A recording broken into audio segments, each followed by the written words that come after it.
I actually told you guys I brought a trade. It's pretty rare that I'm the bringer of trades, and so I feel like I got to do it. We're not talking about trades on the air, pal. Nobody wants to hear about your league, dude. I figured, like, since this is kind of like similar to a marriage that the three of us are in, Throuple. and I know in my marriage, when I see that there's something that makes my wife happy, I want to be involved in that and take interest in that as well. And so, since talking about trades on the podcast is of interest to you guys, it is now of interest to me. And so I decided that I wanted to contribute to that, just to be, a good partner for you guys. So good. And so I'm going to do that. You might have earned a little extra stuff tonight. Might do some butt stuff is what I'm trying to tell you. Canadian butt stuff. Canadian butt stuff, yeah. Lots of maple syrup involved.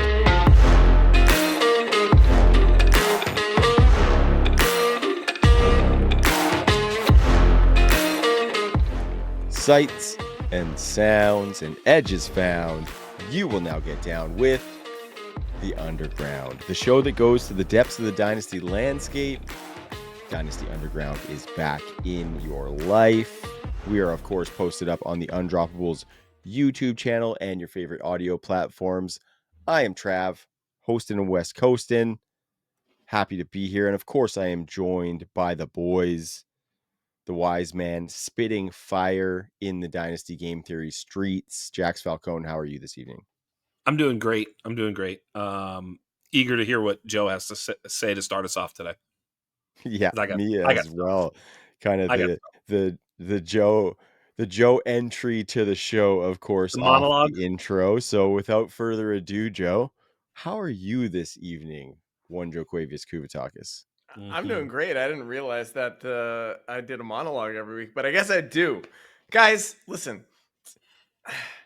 There's been a lot of annoying discourse over the last 48 hours since Sunday. Most of it has to do with just way too early MVP talk, which drives me insane. It's like, why do we care? We're entering week 7. But since everyone's doing it, if I had to pick, I think we can go no further than Tampa Bay. That's right.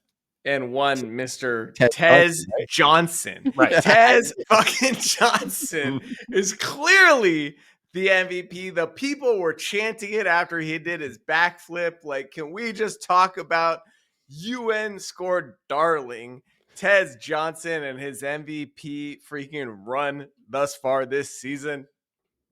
Yeah, eat your heart out, Efton Chisholm. Eat your heart out, Efton Chisholm the third. But Tez is coming. What a moment. All of our favorite players are ripping backflips after touchdowns too, which is very, very rewarding. Athleticism. He did like a springboard. He did like a springboard side flip. It wasn't a bad. Yeah. Somehow hard seems harder. Yeah. Whatever it was. Baker was like, if I was 142 pounds, I'd be doing backflips too. You know. I loved it. That was so good. Speaking of discourse on the Twitter streets, that was kind of the thing I was thinking about leading with, which was that, my goodness, it's very it's very lugubrious out there in the streets, is what I want to say. But I had put out this post. I don't know if you guys didn't see it. It was like, I look back and right at let's see, it was April 25th, so right after the NFL draft. Right after the NFL draft, my initial thought was that Jackson Dart should be a top 3 to 7, somewhere in there.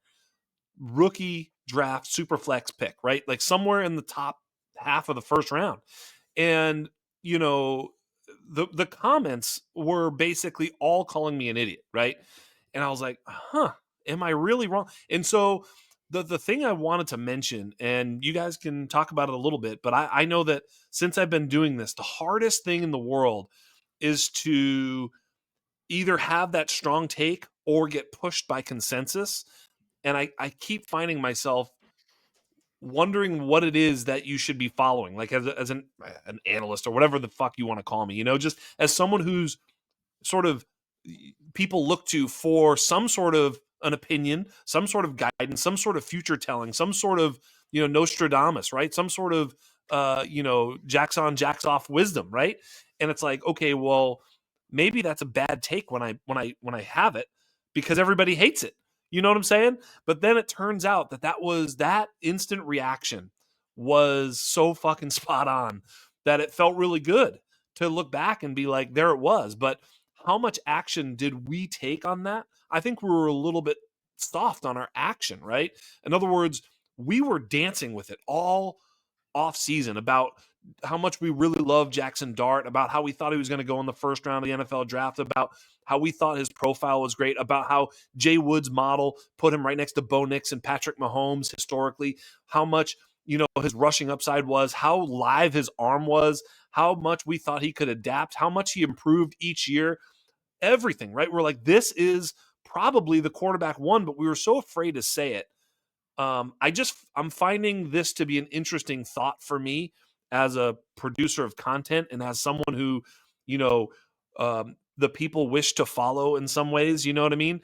And I do take it seriously and think of it as a responsibility to stick to your guns, but also be Bayesian. Very, very difficult stuff. Not sure what you guys think of that. I I've been thinking about the exact same thing. I will say though, to your credit, to our credit, I kind of think we played it right where it's like we didn't take these bold stances like Jackson Dart should be the third pick in your draft because we didn't have to, Right. right?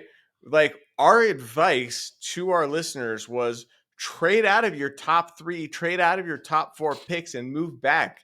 Go get the Jackson Darts later. Go get the Cam Scadaboos and the Emeka Ibukas later. Go get multiple late first round picks because there was no sort of consensus that we agreed with at the top. Except for And Genty, so basically. yeah, except for Janty.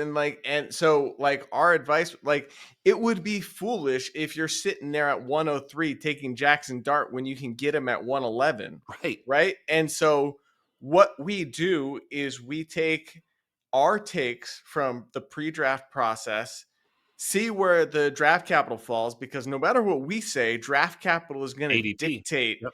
the ADP, right? The real life draft capital is going to dictate the ADP. And what we do is we separate these tiers and then we push the guys that we like the most to the top of those tiers. And Yeah. so I think we played it right. And I think it would be foolish to just go out on a limb, even Sure. though that limb was right, you Right. know? Yeah. Well, it's hard, So right? So we have these takes, we see it, but then how far do you sort of take it? And I have conviction, but at the same time, I also always want to be ready to be wrong, right? I think yep. the be ready to be wrong is something that makes a dynasty player more able and apt to recoup value on sinking Mhm. ships, whereas most people just go down with the ship. So, I just, you go on, Joe. You were hitting it, and I I was interrupted you. Yeah, go for it. I was No, gonna step in go there ahead, too Trav. because I think Joe was kind of spot on with that, especially in that situation, right, where you don't have to take him necessarily at that pick.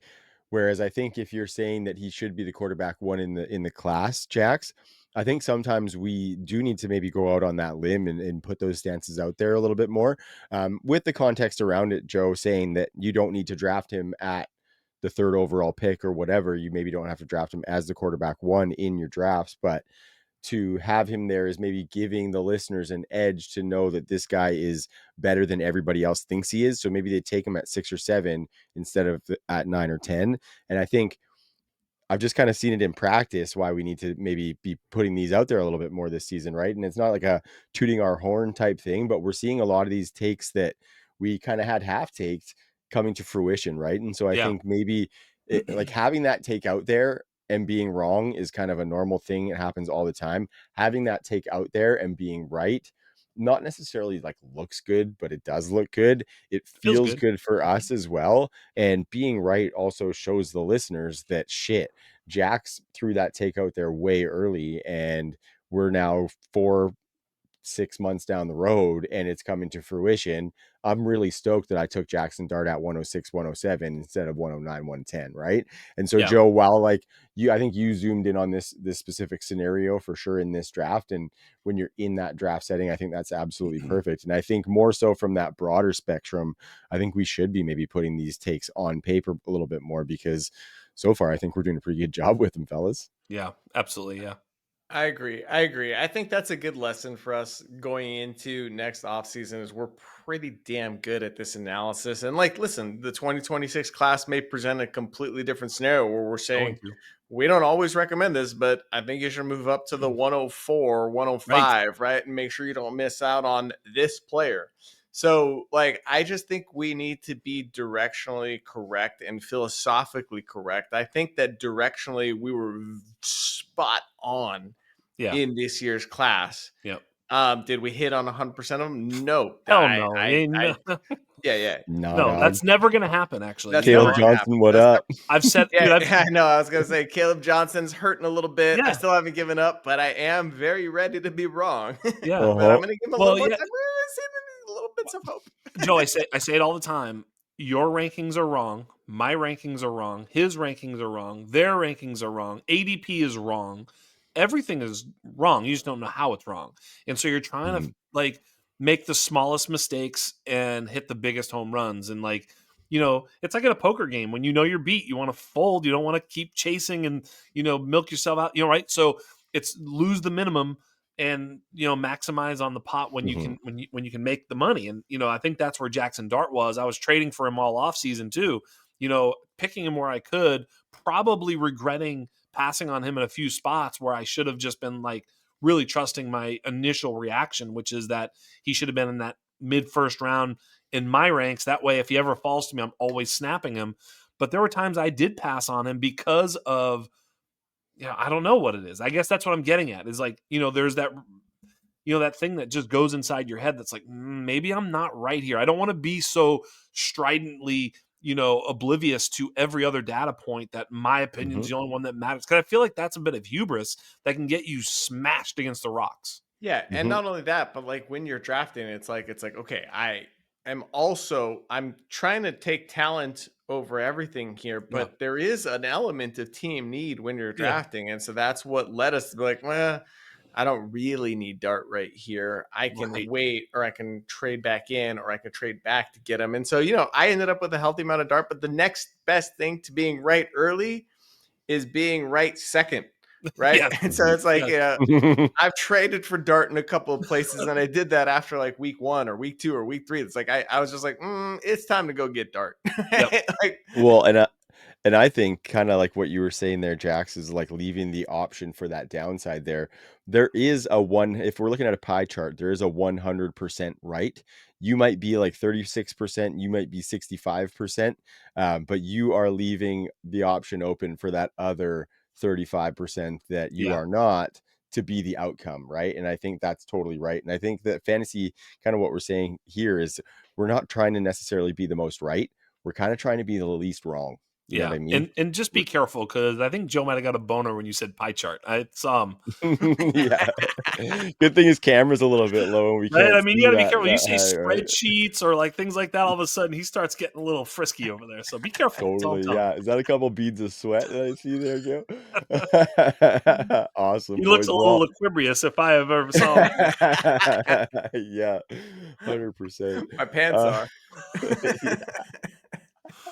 So All that right. was an incredible way to kick us off, Jax. Thanks. Thank you for that. I actually really love when we together assess our analysis of things, and I like when we do it live on the show because we're kind of like being fluid within each other's thoughts on the analysis. So that was a fun way to start for sure. And we have more alpha to start with the people. We are going to do a bunch of rookie heat checks a little bit later, talk about some other player situations that are happening, but we do have some mid-season alpha that we need to talk about. So there's some dynasty trades that are being made. There's some team assessments that are being done and thinking about where we're at and what we need to do with our rosters. And Joe, this was actually a topic that you wanted to talk about here. And so I'm going to kick it to you because you got some things that you're doing in your league that conceptually are things we want to share with the listeners. And so I think we should get into some of that, talk about maybe how Jackson and I are approaching those things in our league. I do even have a trade of my own that I brought to the table, boys. I got into these dynasty trade streets this week. So why don't you kick that off, Joe, and let's talk about how we kind of assess where we're at this point in the season. Yeah, well, we're 6 weeks in. We're almost at the halfway point of your regular season. And whether or not you have a trade deadline is going to play into how you play this a little bit. But most leagues do have a trade deadline, and you need to start thinking about making moves. I touched on this a little bit last week in terms of like the early season sort of rebuild, reload, or I don't know, just.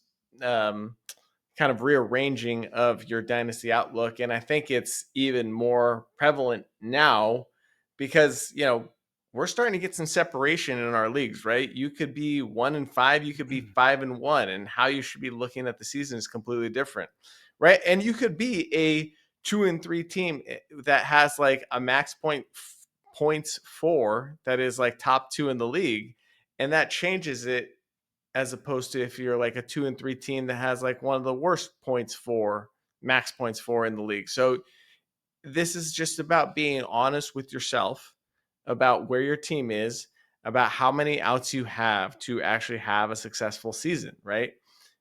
But I think I wanted to just talk about one concept and then we can talk about sort of different records and what you should be doing. But I just want to talk about Yeah. one concept that I've been sort of deploying Yeah. over the course of the last couple of weeks with a few of those teams where I looked at it a week ago and it was like, this team's dead. This team's dead, and it's time to change everything about this team because there's no chance of making the playoffs this year. And my closest way to a Super Bowl is to make my team terrible right now. Right. So the concept, I kind of dubbed it in our chat as the tear down waterfall. We talk about the waterfall in startup drafts and about becoming the guy and then becoming the dude. Well, guess what? That applies during the regular season too. You can become the dude throughout the course of the season. And how do you do that? You start by selling one of your best assets, right? This is how you accelerate a rebuild rather than making one fell swoop to accumulate like 2 first round picks. You just keep tearing down. And as the weeks go on and as teams become more desperate, they know that they're coming to you first to go get that position of need, right? So, important things to keep in mind, like you need to be, and when you're selling one of your best assets, you need to be getting more than what like KTC says or whatever your trade calculator says Yeah. is the value, right? You need to be getting to execute this strategy. You need to be getting a player at the bottom of the same tier that your player is in, plus a draft pick or another young player to go with them. So, by way of example, in one league, I traded Jamar Chase. I was like 1-4 when I did it, or 1-3 when I did this, but I was just like looking dead, right? So I was like, I'm trading Jamar Chase and I'm getting CD Lamb and Jackson Dart. Boom. That's already a win because it's a 14 team league. Like it's already a win on value. It's more than what I should be getting, even though I don't know, there could be some disagreement on some trade calculators. Now I'm working on trading Lamb and I want to tear down from him to like Egbuka and a first, or to Brian Thomas Jr. and a first. And so it's like you still have this startable asset on your team that's young. You're getting younger, but you're also accumulating either another young asset or very high draft capital. And you can keep repeating this process. Like one of the things I'm thinking about is like, should I trade Lamb for AJ Brown in a couple of firsts and then go trade AJ Brown next week? Right.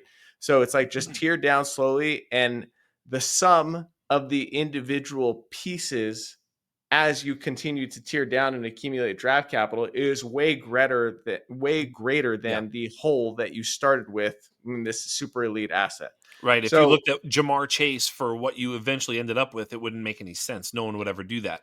But by replicating the trade over and over again, you get that value. And I'll say this too. You said something very, very important, which is that if you're selling the thing like that everybody wants, you're selling JSN right now, then you need to get paid fat.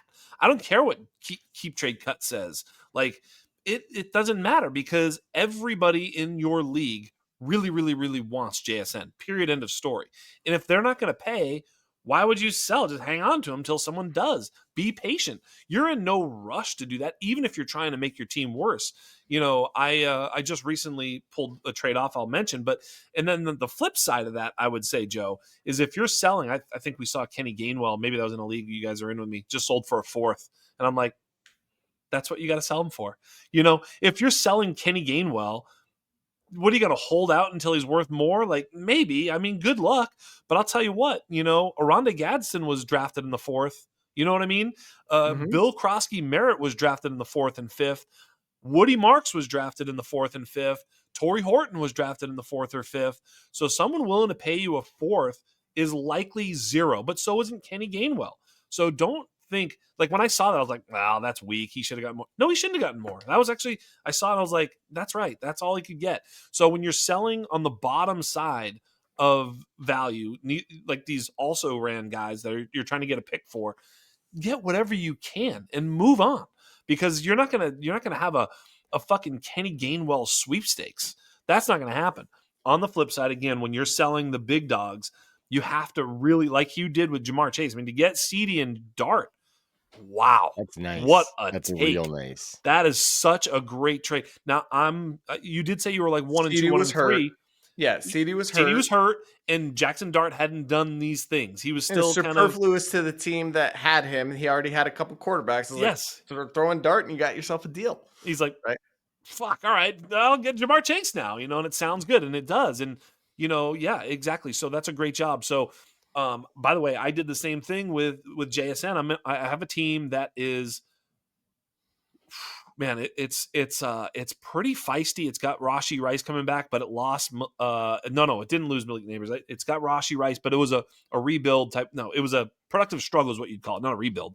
Where I've got 4 first rounders in 26, 3 in 27, 3 in 28. I've just got these first round picks out the wazoo, and I was trying to get rid of JSN and get Neighbors, and he kept asking for pluses, and I'm like, nah, I finally did JSN straight up for Neighbors, as you guys saw in the chat, and it was like, because I had the patience, I didn't need to.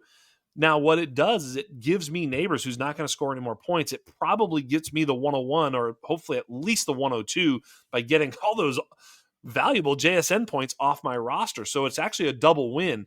It's almost like I'm taking my JSN, trading it for Malik Neighbors, and like the 105 to the 102, or the 104 to the 101. That's actually what I also did in that trade. Was I was able to move my draft pick up. These are things you should be thinking about. You know what I'm saying? These are all part of the construction of the analysis. Yeah. Speaking, oh, go ahead, Joe. I just want to add one more thing. You talked about the Gainwell for a 4th pick, Yeah. right? And it's like, I would be in that scenario, I'd be more apt to trade Gainwell for a 2027 4th than a 2023 4th. And the reason is this. And you can look at this 2 different ways, right? You can, the 4th, the 3rd, whatever you're getting, that's a stepping stone, right? Yes. But the way you should be looking at those 3rd and 4ths are not like, this is great draft capital for next year. Most likely that player is going to suck. Correct. So the reason you traded for 1 year out for 2027 is because in the 2026 season, when you're in a pinch and you need a running back, that's where you deploy that 2027 4th or that 2027 3rd, and you go get your Kenny Gainwell of the 2026 season and get you through some bye weeks, right? So it's totally okay to trade it for 2 years out as opposed to next year. Don't be picky about that, Don't be because too picky. Yeah, but I those would picks, take the 26 first, and the 26 well, fourth, and I'll tell you why. Because when the 26 fourth is on the clock, a lot of times you can trade it for a 27 third. Just straight up, if you take whatever, especially if it's a top half of whatever round, I would say the 203, the 202, you can sometimes trade that for just a single future first. Same thing with an early 3rd round pick. Oftentimes you can trade that for a future second, so forth and so on. And I've paid that price. I think we maybe have all paid that price sure we have, for a yeah. pick in our Mhm. time. That's what the fuck that Totally. thing's worth.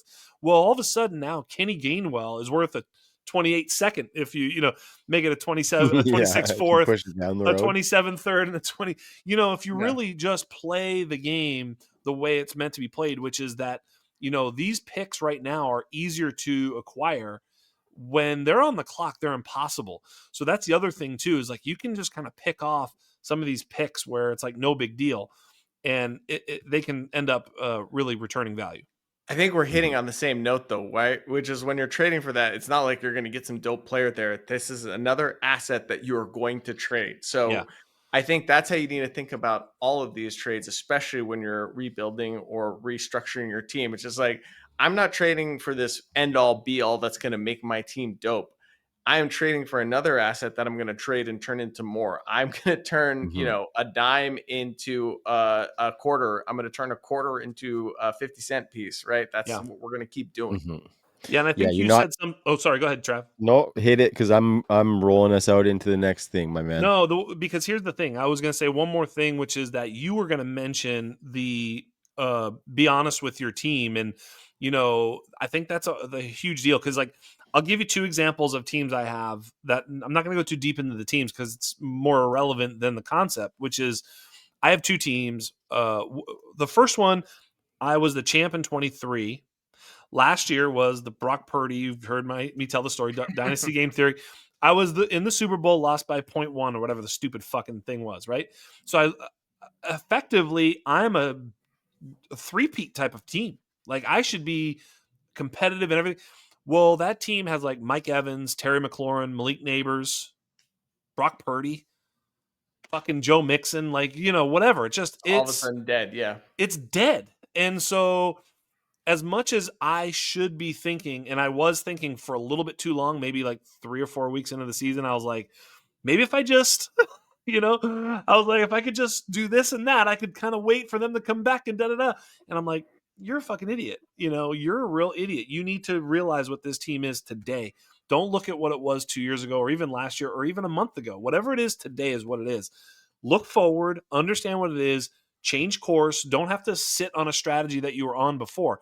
That was the key that really hit me. Was a lot of times we are like, I know what the strategy is of this team. I'm building towards this, trying to get the three-peat, da da da da da. I've sold some stuff, that whatever the case is, right? And then all of a sudden you get blinded when the facts on the ground change. And you're like, no, this is still the thing I'm doing. It's like, no, you're not. Because I mean, I always think of, and you guys like this, what if you just took over your team as an orphan? What would you think of that fucking thing? You wouldn't think as much of, like, someone would take this over. They'd be like, this thing sucks. How the, Piece of crap. Yeah, I know. right? I gotta trade everything. This thing's a fucking blow. I gotta blow it up. But because you've owned it and ran with it and won a championship and just So barely true. lost one, all of a sudden you're like emotionally attached to it. And yeah, that makes sense, but also be Bayesian and understand it. The flip side of that is my fucking wagon and dead serious. Have you seen this fucking team, bro? I'm not in that one. No, I'm talking to Joe. That I, thing is I participated in making it a wagon. it is a fucking wagon coming, and it was 0-3. So the point there, it's now 3-3. It's 0-3. I looked at this team and I'm like, no. Now that's a team I had like 5 first-round picks, traded one for Chris Olave, traded one for Brees Hall. Those are the 2 late ones. I now basically have, if the season were to end today, one of them is mine. It won't be there, but it was like the first 3 picks of the draft or something. And mine's starting to go a little higher, thankfully. God bless it. But the other 2 are now the 101 and 102 kind of locked in there. I'm rat holing those. I've got a team that's getting Rashi Rice back, and like everything is just hitting perfect, And if you were 0-3, the advice and I did not have good, I was like bottom 3 max PF. So it's like a lot of the things you would have told someone about what to look for: 0-3, bottom 3 in max PF. Just pack it in. But I was like, no, I think I see this team sort of turning it around and having an opportunity. Right now, it's got more than an opportunity. So let's dive into that for a second, though, because I think that's super interesting, right? Is you looked at your team and you made an honest assessment where it's like, no, this team actually doesn't suck. It's not 0-3. I've got Rashi Rice coming back. I can go on a second half run, and I've got all this draft capital to deploy. Yep. Not only that, but in that league, it's like there's any dominant players, right? It's not like there's some super dominant team that's going to run away with this thing. There's a lot of good players in that league in terms of the managers. Yep. And there's a lot of parity, right? So I looked at my team. I lost I lost Lamb. I lost Neighbors. I lost, I don't know, a couple other players. I was like, all right, I'm dead. I'll give you Brees Hall. Give me a first and plus, right? Right. But I just looked at my team. I was like, yeah, there's no light at the end of the tunnel for me, but there is one for you. And that's the give and take of the situation. It's just honest assessment of where this team's destined to end up. Yes, but it's funny too, because that's a team for me that had Tyler Warren and Harold Fannin. and they were starting for me from day one because I had nothing. Like I was like, but those two things turn into something. That team now has Kimani Vidal that I just had. It's like Darren Waller. There's things on there that are happening for this team that allow it to feel that way. Right now, I if think I gave you Tez Johnson in that league too for something cheap, which I I do have regret. Tez for your backup quarterback, No, for Gardner Gardner Minshew. Minshew. What a dumbass. That was like week one. I was like, I don't need a third quarterback. Let me just get Mahomes' as backup just in case. Oh, it's so good. What a dumbass he says. But yeah, but that team is like, I'm like, okay, let's go. I get Jackson Dart. Like, he doesn't even start for me. I've got Dak and Jaden Daniel. Like, it just became a team, It's like I didn't really have running backs, had JSN. Like, so sometimes things can kind of come together for you, and you kind of have to change your direction just based off of what the team is telling you. I think that's something to be very, very cognizant of. And then I'll finish it with this, is that also be patient. Like, I feel like so many times people, even at like 2-4, like, you're not out of nothing, you know what I mean? We talked about it, like most of these dynasty leagues, if it's a 12 team league with 6 teams making the playoffs, somewhere around 500 is going to make the playoffs. So you can kind of hang on. If you're just a middling team and you're like, I kind of need something to go my way here, maybe something goes your way, maybe something goes your way, right? Maybe you have a running back an injury away from, an RB2, right? You could have like, who the fuck knows? DJ Giddens all of a sudden, like, again, I'm using that as an example, but, Kendre Miller, Kamara gets traded. Kendre's a, top 16 running back and you happen to have him. He's not doing anything for you now, but all of a sudden it's a guy. Like, things can change for you where all of a sudden it's there.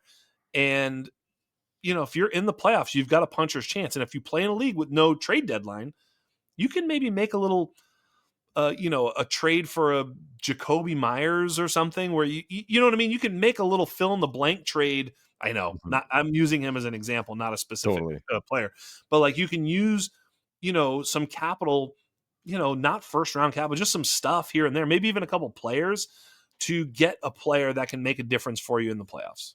Well, yeah, and I can see Trav wanting to move us on to the next Yeah. topic, so I'm just going to make this as quick as I can. Like an example of that in our underground league, I was floating around 500, and last week I just traded Sinnott and a third for Rashad White. My reasoning behind that trade I talked about last week, It was a good right? Where I trade, was just bro. like, where I It was was good. like, oh boy, Bucky Irving sure sounds like he's going to be out for a long time, and it's not a 1 or 2 week injury. I think this Rashad White thing could hold me over until Jaden Reed and these other guys come back from injuries. And like, sure enough, Bucky's going to miss week 7 as well. So we've got a little runway here for Rashad White to pay dividends, and I got him for very cheap. But I just want to talk about the flip side for just a second. If you're a 5-1 team, you should be looking ahead a little bit towards the playoffs. We have enough of a data set to understand who the good and the bad teams are and who the high scoring teams are, and what games might be shootouts. And I just want to point out to people 2 things. The Bengals and the Bucks seem like they're going to have some very fun week 15, 16, 17s. I'll add just like the interesting games of week 15 are Bucks, Falcons, Ravens, Bengals, Chargers, Chiefs, Bills, Pats, Lions, Rams, Vikings, Cowboys. Week Cowboys, 16, sure. it's Chargers, Cowboys, Pats, Ravens, Bucks, Panthers, Bengals, Dolphins. And week 17 is Lions, Vikings, Broncos, Chiefs, and Bucks, Dolphins. Those kind of strike me right now as what could be sort of shootouts. But the common thread there is Bengals are playing the Ravens in 15, the Dolphins in 16. Those are the 2 worst defenses in the league. And guess who's cheap right now is Bengals. Who can you get for generationally low prices right now? Bengals. And when might Joe Burrow be back? If he's coming back, right in those weeks. So it's a good call. Like I wanted to sell T. Higgins in a couple of my leagues, and then I looked at this and I was like, it can kind of be dumb. I think I should just keep T. Higgins and ride this out, right? The Bucks. Right now, Ibuka just got hurt. Go buy him. Guess what? He's cheaper today than he was on Saturday. They're playing the Falcons, the Panthers, and the Dolphins. So those are a couple easy ones where you could buy low right now. It's a great call. A great call on the Bengals. I was thinking that too when I was listening to Dwayne McFarland and Ian Hartitz, and they were talking about buying T. Higgins for redraft. This season. And I was like, we were talking about how he's hard to sell last week on the program. Maybe he's easy to buy. Maybe he's easy to buy. That's what I was saying, boys. I called him a buy last week because I Yeah. think he's like his future is way brighter than what we're seeing now, and way brighter than the price you will have to pay for him now for sure. So that's a good point on T. Good point on T. I like all that, boys. That was fun talk. I was just looking as you guys are going through. I got some teams, Jax, like you said, teams that have been getting by on Keenan Allen and Torrey Horton starting. Where I got Rashi Rice and George Kittle coming back. Right. Addison came back from his suspension as well. Trey Benson on IR will come back as well. So Ayuk, Jalen McMillan, like all these guys, right? Lots of good things can happen, especially that team right there, 3-3. So I'm thinking about being in a buying situation, not in a selling situation, because I have those reinforcements coming. So Bingo. Good things afoot. Thirds and fourths. Use those thirds and fourths and some long shot young assets to go get some players. Yep. Absolutely, boys. Okay. I actually told you guys I brought a trade, and since I said I brought it, I'm going to talk to you guys about it. Of course, it's pretty rare that I'm the bringer of trades, and so I feel like I got to do it. We're not And what talking I about did- trades on the air, pal. Yeah, Nobody wants to hear about your league. no, dude. you guys bullied me into this shit. I fucking wants to told hear about- you We're in not- the group chat. We're not Your doing it league. live on the air. You know what? You know what? You fucks. No, I love this. I love this so much. Go ahead, Trav. I'm coming love over to trade your talk. side, and I am seeing your perspective and These trying Dynasty to. degenerates want to hear nothing more than your trade. this They is like- literally want to hear it so bad. They're like, shut the fuck up, Jax, and let them tell us the trade. That's how much they want it. Totally. I figured like since this is kind of like similar to a marriage that the three of us are in, and I know in my marriage when I see that there's something that makes my wife happy, I want to be involved in that and take interest in that as well. And so since talking about trades on the podcast is of interest to you guys, it is now of interest to me. And so I decided that I wanted to contribute to that just to be a good partner for you guys. So good. And so I'm going to do that. And so You might have this past week, earned a little extra stuff tonight, with couple, with hashtag team, baby. Get on here in the corner, Trav. Come join us. Yeah. Might do some butt stuff is what I'm trying to tell you. Okay, you got mad at me for cutting it up and putting it in the open, and you're throwing it right in the main show. At least the people know the context. Okay, yeah, fair enough. Fair enough. As if they didn't assume there was some context around Canadian butt stuff. Canadian butt stuff, yeah. Lots of maple syrup involved. So, Jax, this is your league. It's the Dino Game Theory 10-man, 2 Superflex. So what a fucking whack league. We start 3 quarterbacks because there's 2 Superflex spots, and it is a start 2 tight end league. So we have to start 2 tight ends. My team 1-5 right now used to be good. I need to pack it in and start. Yeah, but I fucking wish I didn't. But this team, so I had Travis before. This is a team that I used to have Travis Kelce and Mark Andrews as my stalwart tight ends. And this was a pretty solid team previous, but it's fallen apart around them. This is the team that we talked about on a previous episode, Jax. Yes. Where I traded you Trevor Lawrence, Andrews, and something else. And I got back JSN and Godwin or something like that. You fleeced me. And I don't know about that. JSN's upturn was just huge, right? So anyway, Andrews is now gone. I got to get rid of Travis Kelce on this team, right? I want to get a tight end back because it's really hard to reacquire tight ends. This when you have a 2 tight end league, it's almost like a super flex league where if you're trading a quarterback, you really want to get a quarterback back. And so I was looking around at some of the young guys, some of the contending teams, and I found that one of the contending teams had Colston Loveland on it. And he obviously wasn't being used on that team, and they're trying to go for the title, and Travis Kelce is performing. And so throwing out offers there, kind of started the offer with like Kelce. I don't necessarily know what it was, but eventually the outcome, boys, was essentially I bought and sold in the same trade kind of because, Right. and I was actually talking to you about it too, Joe, because I was talking through it with you just because Jax is in the league. And the eventual trade was me paying Kelsey in a second for Loveland and a fourth. And I thought it was kind of interesting because I was totally in sell mode, but then I had to switch into buy mode a little bit because the other person valued Loveland similarly to how I do. And so I thought it was kind of an interesting thing that happened there. Not like I was doing anything monumental, but interesting to flip mid trade into kind of buyer's mode. And the way that I kind of worked that out is if you're looking at Kelsey's not getting me a first in that league right now, just with his age and the fact that this could be his last season. Kelsey's probably only getting me a second tops. And so if I get a second or I send a second as well, I'm kind of paying 2 seconds for Loveland and a fourth. And in that league where tight ends at such a premium, I think that's totally a reasonable price for it. So I was happy to give away that. I don't need Kelsey's production at all, despite the fact that I apparently beat you.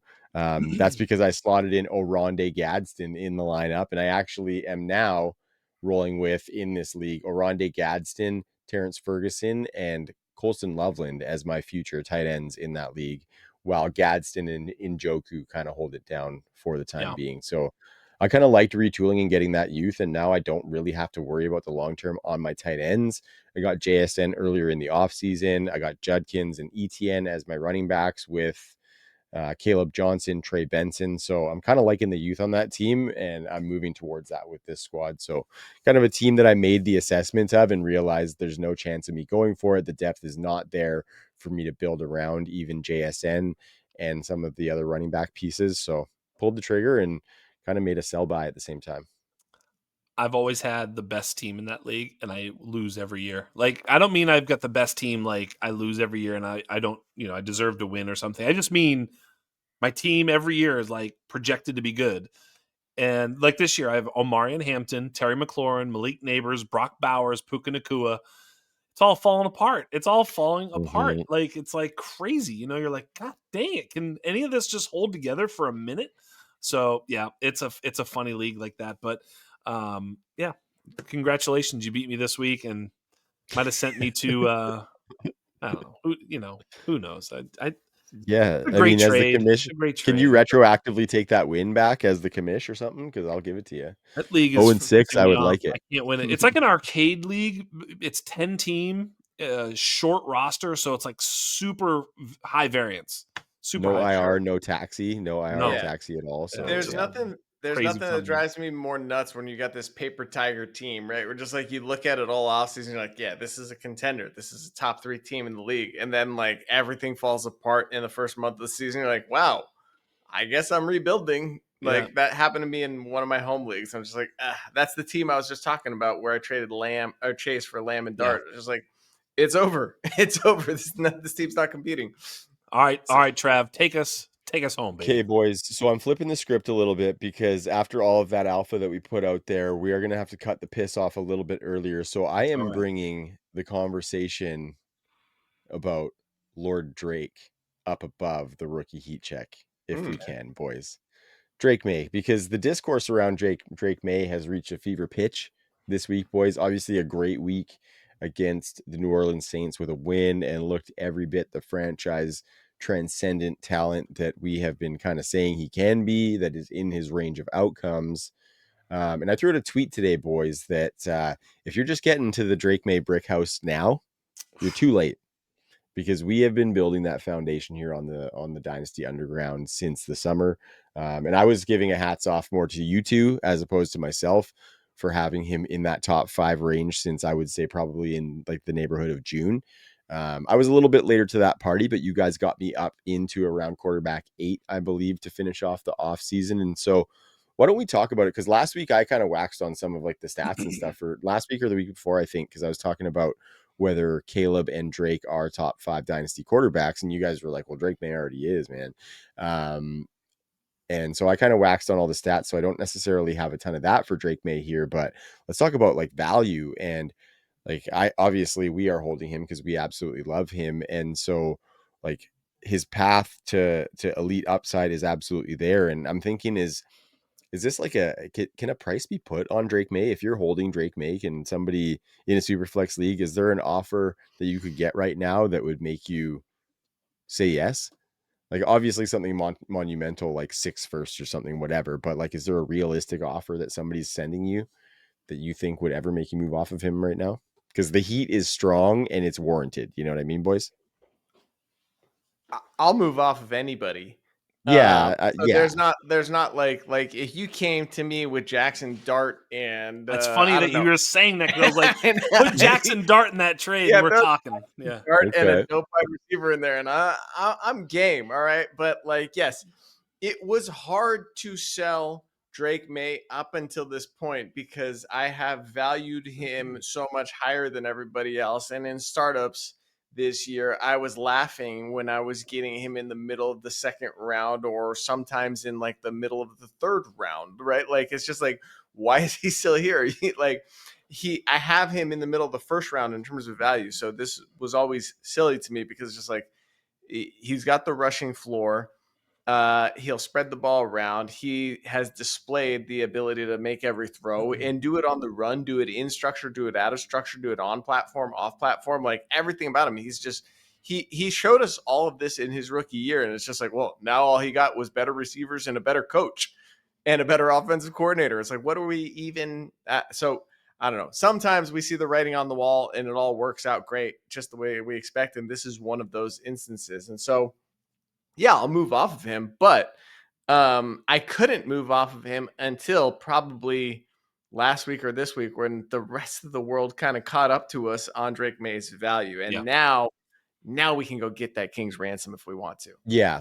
I Yeah. think maybe what I was thinking was more so like, is there a better dynasty quarterback to build around right now than Drake May? And, Not you many. know, he's No. probably one of the best. Jax, go ahead. Yeah, I mean, look, as a Patriots fan, I feel like I have the reverse of homerism. I get so nervous that I don't want to fall in love with the guy out of the, as a prospect coming in. I undersold Drake May so that I could win no matter what. Like if he sucked, I could have been like, see, I was right. And if he's awesome, I win. So I did have that sort of, that feeling. I get so nervous. I really do have a blind spot in that way because my fandom creeps in somewhere and I'm like, what? I don't even want it in there. I wish it wasn't there, but it is. That being said, now that I see Drake May, like one of the things that I was afraid with him coming in was sort of these happy feet. Like I felt like we were going to have someone who couldn't really manipulate the pocket and was going to have a hard time, with the fast pressure that is in the NFL, because a lot of times he was doing this with slow pressure at the collegiate level. Turns out that was all basically coached out of him or erroneous from the beginning. I don't really know. I didn't, I'm not a quarterback scout. So it's like some of that stuff was just like a little bit heebie jeebie stuff. And now you watch him. I texted this in the group chat. I said, if pocket manipulation is on the menu with this kid, the sky's the limit, because that's the thing that he did in this game that was like, next level fucking stuff. So Where you good. guys saw it, he'd pull the ball down just to miss an arm, take 2 steps forward, throw off like his front foot to a 3rd and 12, Mac Hollins curl route. I was like, what the fuck is this? This is great. The ability to convert. He's got the best downfield throwing, EPA in the league. He's got a 73% completion percentage with 10 touchdowns, 2 picks. Like he had plays called back in New Orleans. He just beat the Bills on the road. Like everything is checked here, and the rushing upside's there. I am not saying that you should value him over Jaden Daniels. I'm just going to tell you that it's not crazy that he might actually be a better fantasy asset going forward than Jaden Daniels, who was the 101 overall last year. So I'm just saying, like, he is absolutely in the top 5, and his potential could elevate him past that because of the rushing upside and the ridiculous passing acumen that he's been showing thus far this year. Yeah, that's been incredible. I would like to interject here, and I would say he's in the top 4. I think Sure. he's surpassed Jalen Hurts. Sorry, Trav. No, but hey, I it's think fine. he has That's displayed fair. more skill as a quarterback. Like Oh, Jalen Hurts is it's not really close. good I at a mean that lot of respectfully. things. In It's real not life, close. I think Yep, Jalen Hurts brings a bunch of other attributes that we correct. haven't seen displayed in Drake May. Obviously, he's a Super Bowl winning quarterback. He's got leadership, which is off the charts. But if we're Yep. talking about fantasy assets, right? Jalen Hurts is a tush push tool, a tush push rule being outlawed from being like I don't know, Mm, maybe a top 10 quarterback instead of top 5, right? Yep. So May has all this other stuff that he's bringing to the table. The argument for him was always he's a poor man's Josh Allen. Well, it turns out actually he's like a upper middle class Josh Allen. He lives Yeah. right down the street from Josh Allen, Yeah. right? He lives There's right no down rent the street. control with this guy. Yeah. definitely Yeah, not in my neighborhood. He definitely doesn't live in my neighborhood, boys. No. Josh Allen's house has like an extra bathroom and like an ADU, but like, like Drake May's pool is pretty dope. Look, Drake May's year 2 is better than Josh Allen year 2. Period. Yeah. End of story. Year 1 Yep. better too. So, but that's not to say that he's Josh Allen. Josh Allen's special. He's been special every time you turn on the game. I mean, he's just an amazing player. He's doing it with very little around him right now, too, by the way.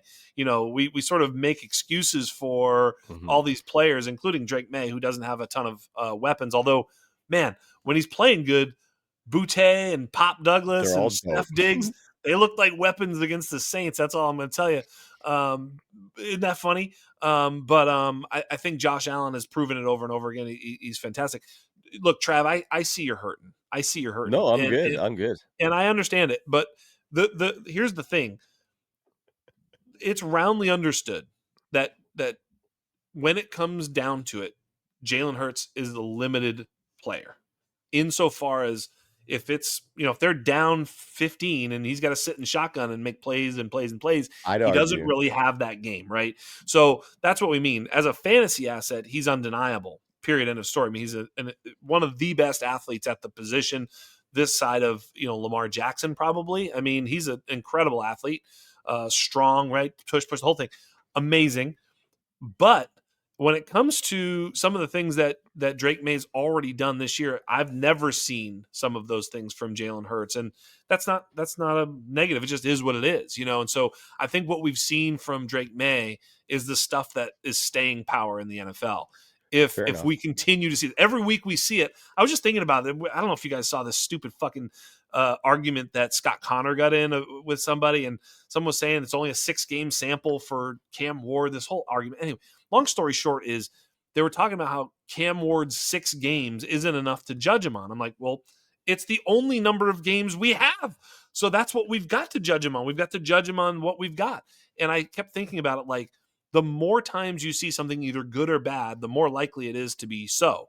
And as we see Drake May doing these things, it's kind of like every week he does it again, it's more likely that that's what he is, if that makes sense. Totally. I Yep. mean, I think of the throw. I don't know if it was not this past Sunday, but 2 weeks ago or 3 weeks ago, he was rolling out to the right, made a baller throw to somebody going to the sideline. I can't remember who it was. Was it Diggs? It was to I don't Diggs. remember. Maybe, Yeah, it yeah. was to Diggs on an out, and he was running, rolling out right, and just it was such a baller throw, Yeah. timing, everything, running out of bounds, and I was just like, Oh, oh, yeah, the deep shot. Yeah, the yeah, out of bounds and deep so it's shot. like Yeah.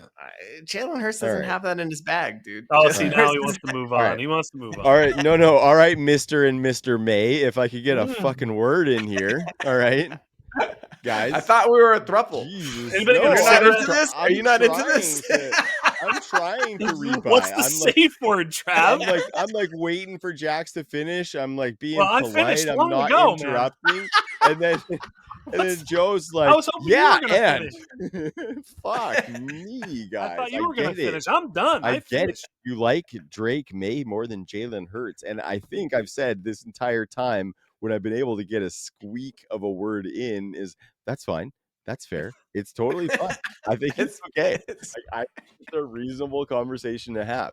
I'm not quite there yet. I think Jalen Hurts has been maybe hampered by his offense, and in an offense that allowed him or maybe prioritized him to throw the ball like that, that maybe he could be a little bit better. We've seen him put up big games. We've seen him manipulate the shit out of the pocket. Jax, I resent that one for sure because he is very good at that. But nonetheless, we're talking about Drake May here. He's my quarterback 5, right on the tail of Jalen Hurts. So we're really splitting hairs, and I was okay with it. I wasn't hurting whatsoever, boys. And so, In fairness, Hurts is only throwing to AJ Brown, Devontae Smith, Dallas Goedert, and has Saquon Barkley as his running backs.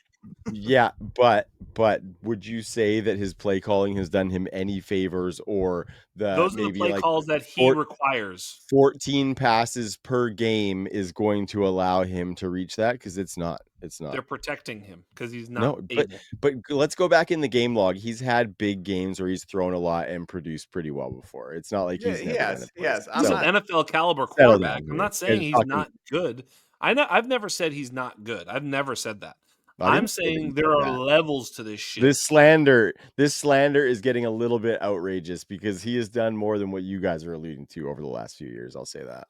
Yeah, no, he's won a Super Bowl, and he's the Dynasty quarterback 5. I mean, yeah, but then you say he's a tush push rule away from being blah blah blah blah blah a top 10. So give him some credit. He said he's a tush push away from being a top 10, which I think is pretty fair. Top 10. He's probably if you take away those 10 rushing touchdowns, I got news for you, buddy. And I'm going to get them other ways than the tush push, Joe. He's a couple of weeks away from being top 10. Forget about it. I'm going to go even more aggressive. Okay, we're fucking moving on. Push AJ Brown, see where he is, huh? Yeah. We are way too far into this to only be 2 topics in, boys. Keep it going. So we're going to get into some of these rookie heat checks because it's just going to be more Jax and Joe feeling themselves. We're going to start with the Lunch Pail Giants. And it is almost makes me throw up to say this, boys. But if they start targeting Gunnar Olszewski on this team, this might be the official team of Dynasty Underground. I don't know about you guys, but it would be hard for me to say that openly and admit that the Giants were anything that I wanted to be associated with because I fucking hate that organization. But mother of God, do I love Jackson Dart and Cam Scatabo. I almost took my tarp off when I was watching that post-game interview, and they had just beaten my Eagles, boys. That was an interesting little juxtaposition I was in there because you guys are fired up in the chat about Dart and Scatabo, and I was trying to be fired up from a fantasy perspective, but also hating on the Giants because they were doing a number on the Eagles. And I think that was just kind of a glimpse of what this team can be. And kind of something I said to you guys during the draft, I was like, oh my God, the Giants just actually did a really good fucking job. And we're seeing it already a lot earlier than we maybe hoped. And let's kind of start with Jackson Dart. We've talked a lot about him, obviously, on this show. He's probably like the quarterback of the Dynasty Underground. But like I said, looking every bit of the quarterback we thought that he could be. What are we thinking on okay, we're talking about some of that compression up at the top of these Dynasty rankings here. How close is Jackson Dart to being in that realm, boys? Joe, go ahead. QB6. He's QB6 in Dynasty right now. I'm there. So you would put him over Justin Herbert, over Patrick Mahomes right now. All right, fine. Maybe over Hurts. Yeah, Mahomes is back up there. Yeah, you, definitely put over. Like I said, this is how he makes his way. I mean, I think Jalen Hurts may be the worst quarterback in his division. Okay. Not even unserious. Yeah. Are you done? Are you done? I mean, that used to be something you couldn't say. But fair enough. Tommy DeVito wasn't bringing it up, but now that Jackson is this like a Jalen Hurts slandering session, or are we trying to talk about some fantasy players here? Well, I think the people like what I'm doing. I think it's funny too, but I wish you would fucking keep moving on. I'm just gonna do it again. I'm gonna do it again. He's QB7. Where did I think I moved him? By the way, I think I put him at quarterback 9. And that's alongside Burrow. I think Herbert's great too. By the way, got no issues with Herbert. So I have it. Drake May 4, Patrick Mahomes, Jalen Hurts, Herbert And then Burrow, I don't know what to do with Burrow. I think I'd still rather have Burrow than Dart. I don't know. I think obviously like Burrow's obviously awesome. He's just a, solved equation, no doubter. And then Dart. And so Dart's in there for sure. He's there, man. I mean, I fucking love Dart. First of all, the rushing from Jackson Dart It's is the amazing. difference too. It's the difference. I mean, Yes. he looks thick out there too. Like, he's a little bit reckless, obviously. I mean, let's face it, Scatabo and Dart Human are missile, reckless. Yes, human he, Yeah. missile. he You know did what? pull the I human think missile. I think it was Big Cat from Barstool. I saw a reel that came up, called him a crayon eater, called Scatabo a crayon eater. And Yeah. I think that is the fucking perfect analogy for Cam Scatabo, because he doesn't care about book learning. He just cares about putting his fucking helmet into a motherfucker's mouth Yeah. and mowing a couple of crayons here and there. So I I think think that that was incredible. I think it's rubbed off on Dart a little bit too, right? Whereas like Totally he's has. He fucking did it way more, like, that was a way more intense one than even Scatabo. He was like fucking parallel to the ground on that one. Also, can I ask you guys a question? This isn't Yeah. shade on Scatabo whatsoever. When he goes into all of these runs helmet first, is that Yeah. not supposed to be a fucking penalty? Good luck. Isn't that They're supposed not to be going a to. penalty? It No, should but be a they penalty when they instituted run the it. tush push and they're off sides and they all jump off sides and Yeah, false that, start like, if too. And they don't it's call that one. offsides, All of yeah, a sudden but now it's you're just Mr. fucking it's referee. no, it's too split second for them to even see that offside because they're looking at it in slow motion. Thank you very much. I'm But just I always thought this, not just with Scatabo, like there was a rule instituted probably 4 or 5 Yeah. years ago that running backs cannot just lead into a tackler with their helmet. You see Good guys luck. do it all the fucking time, and they Pull never the call flag that. out. He'll do Why? it to the ref next time. So just Yeah, I think beware. Yeah, well, I think Scatabo they will. He'll Yeah. fucking kill them all. Yeah. I think they made that a rule for the player safety era thing that they were going for. And I think really the only time they apply it is when they lead with the helmet into somebody else's helmet, has been my observation, even though Dart literally just got away with it And last game. Scatabo has So, probably done that like 100 times this season Yeah. already. Like I every mean, did you run, see him? He did every it to his single own run. offensive lineman. Did you see him do it to his own Yeah. offensive lineman? He's beautiful. He's a beautiful man. Yeah. It's incredible. He's what we need, man. He is what I the world think. needs. Yeah. I, But I I want think. to I go think. back to Go ahead. Dart. I want to go back Yeah. to Dart for just a second, because we have seen this ascendance over the course of the past couple of weeks. That was all with Malik Neighbors for 1.5 quarters, right before he tore his ACL. And yes, that was that multi-turnover game in New Orleans. But I mean, dude is playing great with not a lot to work with. So that's why I'm so bullish on Dart, because he's elevated that team. And I don't know how many, they have a bunch of tough games coming up. We talked about this in the offseason, how many hard games the Giants have to face, how many tough opponents the Giants have to face. And yeah, I mean, but they just beat the Eagles, which means they can probably beat anybody. I was gonna say, yeah, they kind of had a cream puff this last week, but they'll play tougher teams. They'll play tougher teams coming up. You know what I mean? Touche. They Yeah. get 2 against the Touche. Eagles, which is a gift. It's a gift. Yeah. It's a That's great. gift. With the way they're playing right now, I Let's can't even go. argue. I Can't don't even even argue like right the now. Giants, but I like getting behind them when they're Yeah. against Trav. Listen, seriously, the difference for Jackson Dart was him converting. I think at one point against the Eagles, he was like 8 for 10. They ended up 11 for 16 on third down. That's winning football. We talk about its conversion rate all the time. That's all it is. I mean, you look at third down conversion rate, team versus team. Well, The team that wins that conversion rate and how many third downs converted almost always wins the game. Look at that and turnovers together, and you pretty much always know the answer to the riddle. And Dart was doing that. Dart was throwing amazing balls, outs, all sorts of different stuff that were getting them first downs. And I was like, God dang, this kid, if he can do this stuff, it's over, because he's got good deep ball. He's got good, sort of improvisational stuff, both on the run and taking it. So yeah, dude, this is that was what I and needed to see. I was looking at some of the data today just to see, and like his overall and like points per game numbers don't look good because he was playing in those games with Russell Wilson, got a couple snaps here and there, Yeah, so that counts yeah. as a game played or whatever. He's only had 2 starts, right? So he right now is the quarterback 12 in fantasy points per drop back on the season, boys. So that's pretty solid. 4th best catchable throw rate. So that kind of alludes to your conversation there about being safe with the football. And one of my favorite quarterback stats is completion percentage over expectation. And he's 15th in that category in just a small sample size among a ton of other quarterbacks. So really good stuff for him. And those were kind of some of the things that you kind of worried about coming from that simplified college system into a more NFL college system. But you look at the way that Brian Dable loves this fucking guy. Like he was ready Saving to his career. murder the doctors just to get this guy back on the field.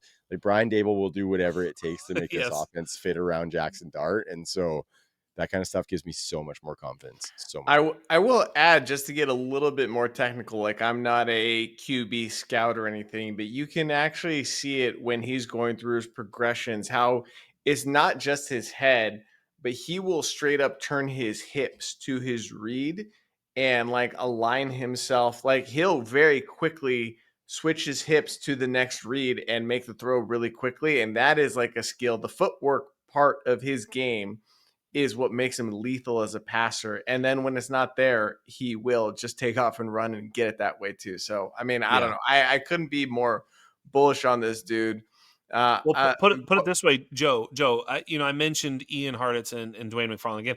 I like listening to them; they're great. And they were again talking about redraft, and they were like, and they asked Dwayne based off his modeling, which he does as good a job as anybody with projections and modeling. And he was like, I kind of have Jackson Dart as like the quarterback 13 the rest of the way.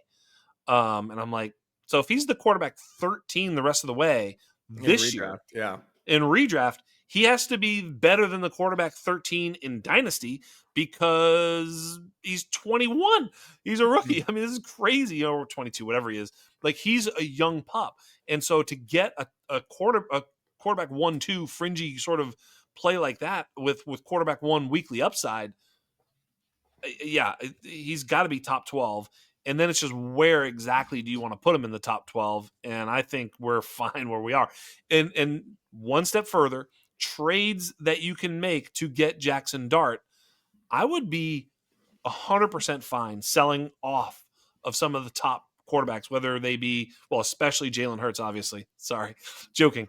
But Mahomes, Burrow, Hurts, Herbert, any of this group where you can get Dart plus, whatever that plus is going to. Burrow injured right now. Sell off of Burrow. This could be part of your tear down waterfall where Bingo. you're going from a perceived higher player in the tier, moving back who's a guy who's ascending in the tier, right? Yep. So yeah, that's definitely a viable strategy, and I think we've seen enough, especially if you're not like you don't have aspirations to win this year. This is a perfect move to go get extra draft capital or another player.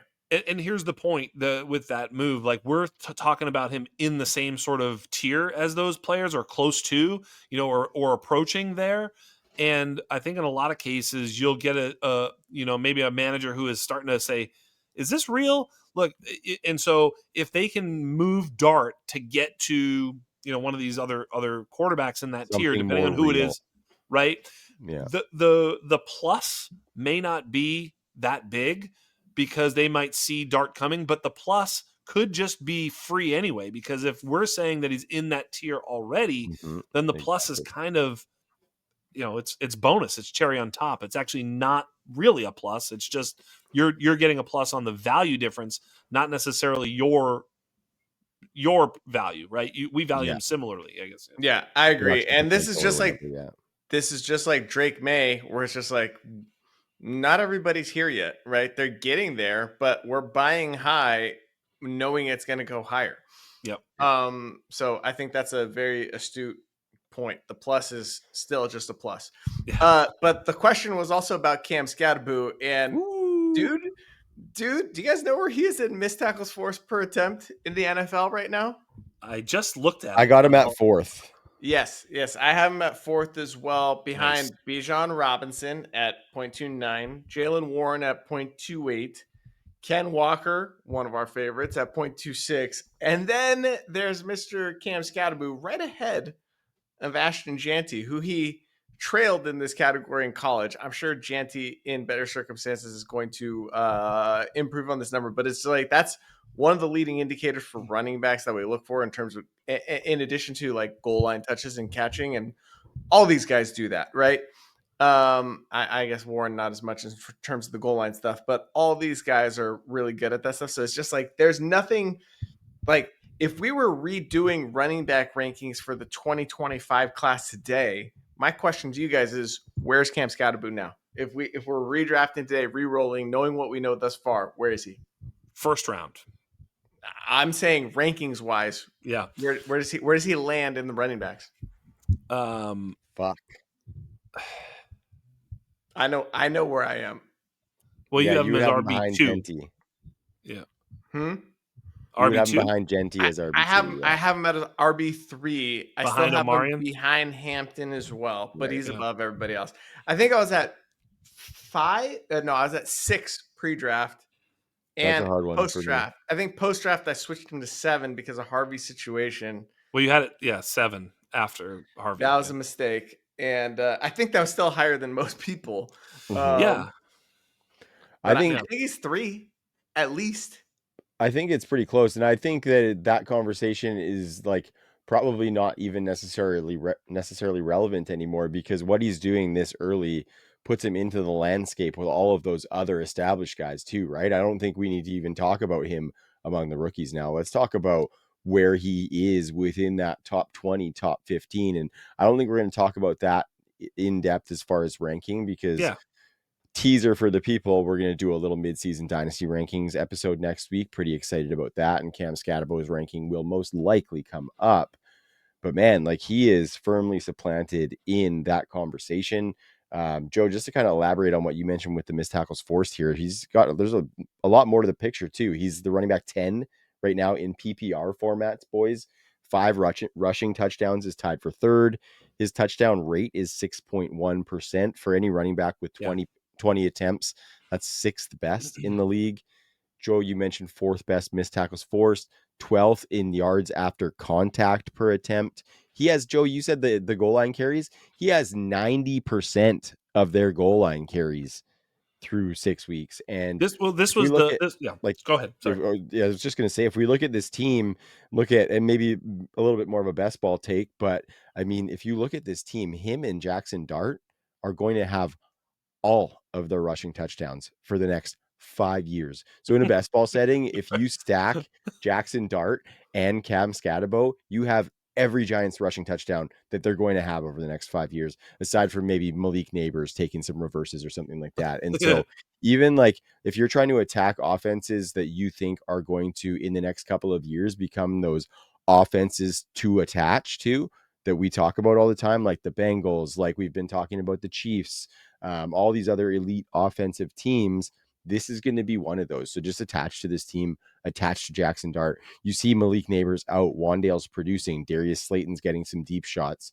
I think there's another guy in there that I haven't even heard of that did something which was pretty crazy. And the best part, boys, he's getting a lot of targets. Tyrone Tracy came back from that injury this week and didn't even get 30% of the snaps. This is what we were talking about, though. And I was wrong. This is where I missed, boys.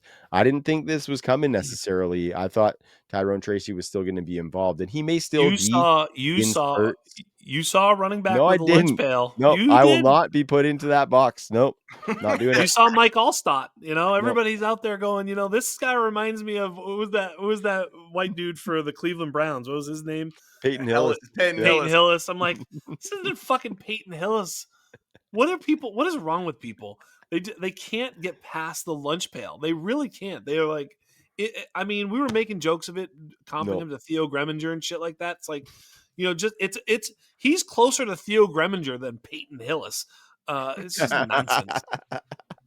Absolute nonsense. But this was the thing that we saw. Like, we were like, wait, this is a receiving back who not only was earning targets at multiple schools at the collegiate level, but was also like well over 10 yards per catch at the collegiate level. He's now 1.44 yards per route run in the NFL.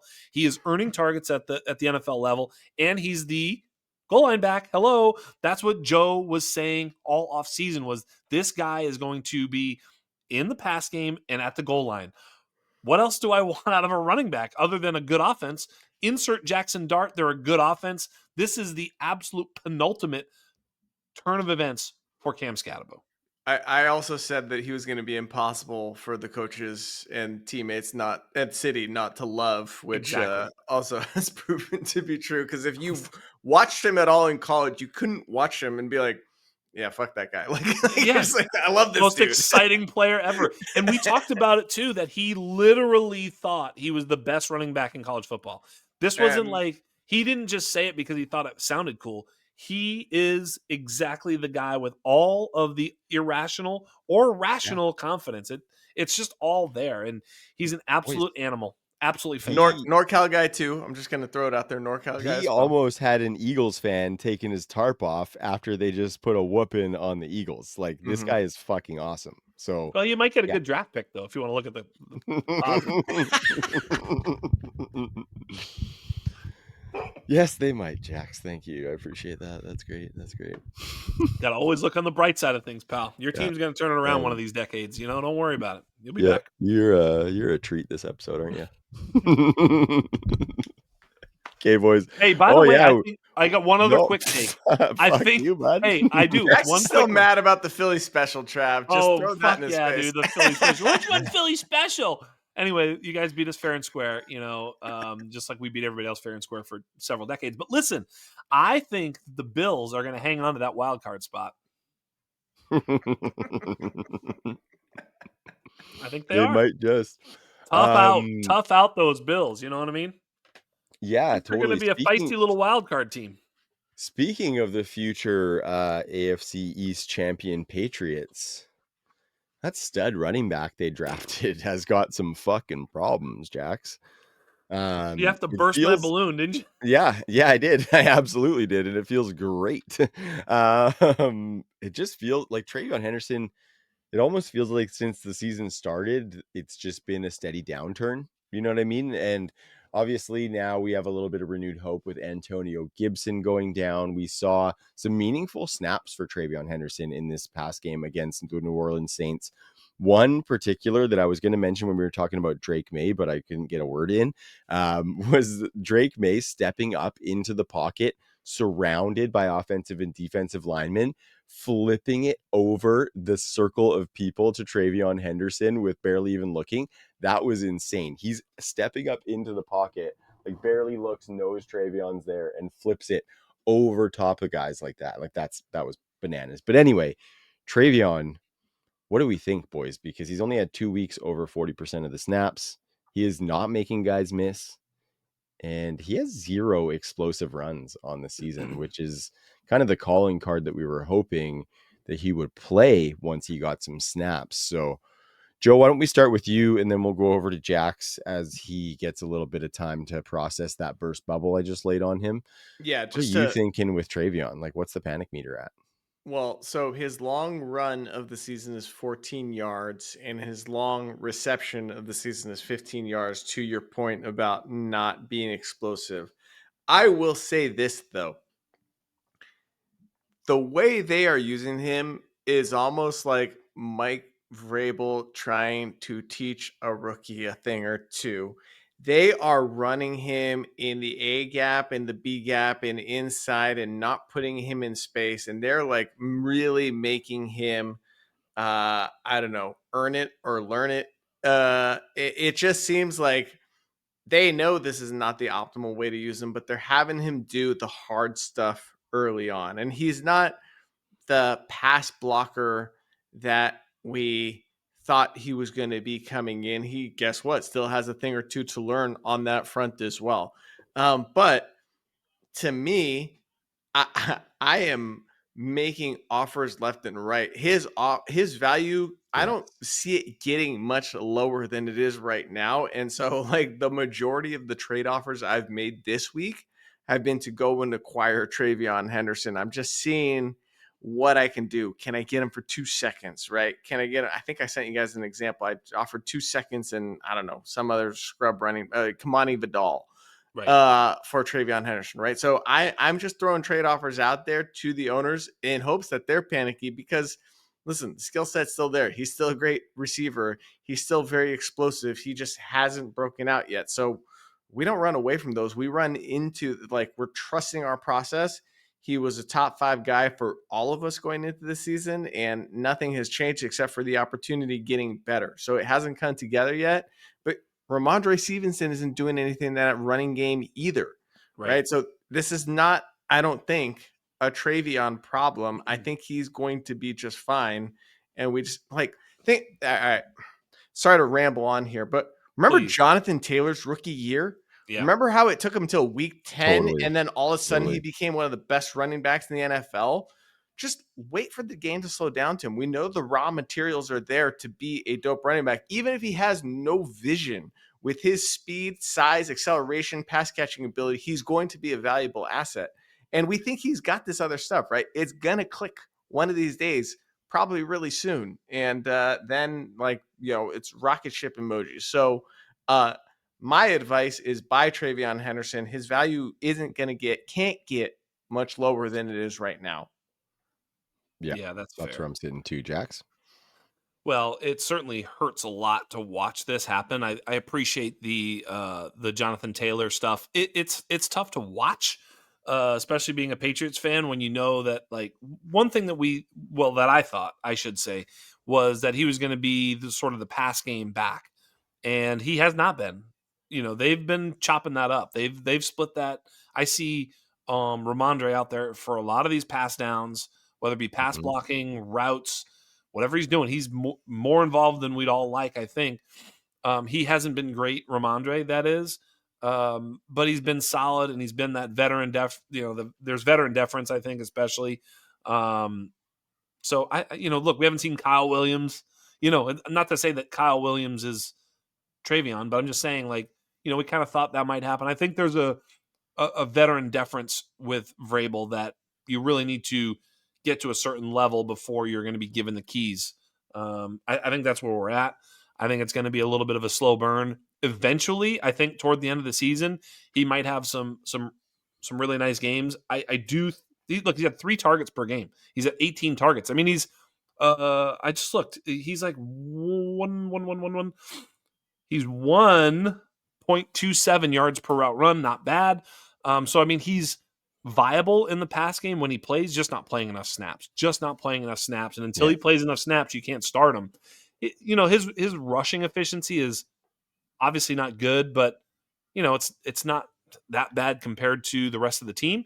So, and also we've heard this a million times with every single back. You like to get a little rhythm, right? It just takes Mhm. one sort of run to make your average look pretty good over the course of a game. He's a break a big one type of runner anyway. So Totally. all that being said, look, we just want him to get to 10-ish or more rushing attempts and 5-ish or more targets. That's what we're looking for. He's at 3 targets and 5-ish carries. It's just not enough. We need more. I don't Yeah. I don't think he's going to get there until the game slows down for him. And I think Vrabel Right. knows that the game hasn't slowed down for him. And I think that's why he's giving him this inside stuff. I mean, there's a perfect example from the last game, right? Where he was in a pass blocking situation and he was just sitting there shuffling, not getting on anybody, not blocking anybody. It was just like clear to me. It was like people were joking that it was like a glitch, right? It was like a glitch in a video game, like the way he was sitting there just shuffling around, looked like he was going through a drill or something, right? He's that just screams to me like the game hasn't slowed down. He kind of froze, right? He's just not quite there yet, but he's going to get up to speed with more experience. And when he gets up to speed is when we're going to see the carries, the opportunities, everything rise. Yeah. And that's why would they be sticking with Ramondre after he's fumbled 8 million times already this season? Right. It's because they know that even though he's fumbling, he's the dude that's ready and Travion isn't yet. He's going to get there. Mhm. He's going to get there. And when he does, it's danger. It's I think that's danger. Totally. Yeah. And I think even before that, like this is a guy that one play could make the coaching staff say, shit, we need to use this guy differently, whether he's ready or not. We need to put him in situations that he's ready for because he's that explosive.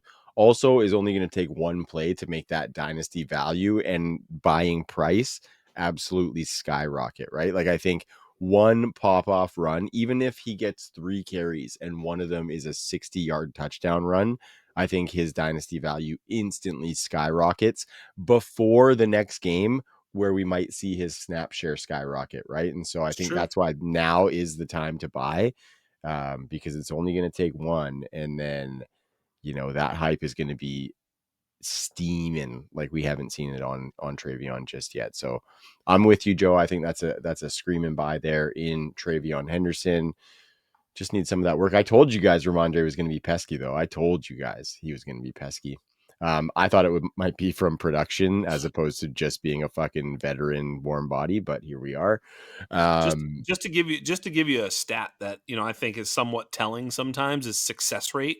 First of all, Ramondre 157 yards rushing, Travion 148. Like he's not even killing him, but success rate usually want to see 50% or more. Travion at 46.3, Ramondre at 37.3. Absolutely terrible success rate.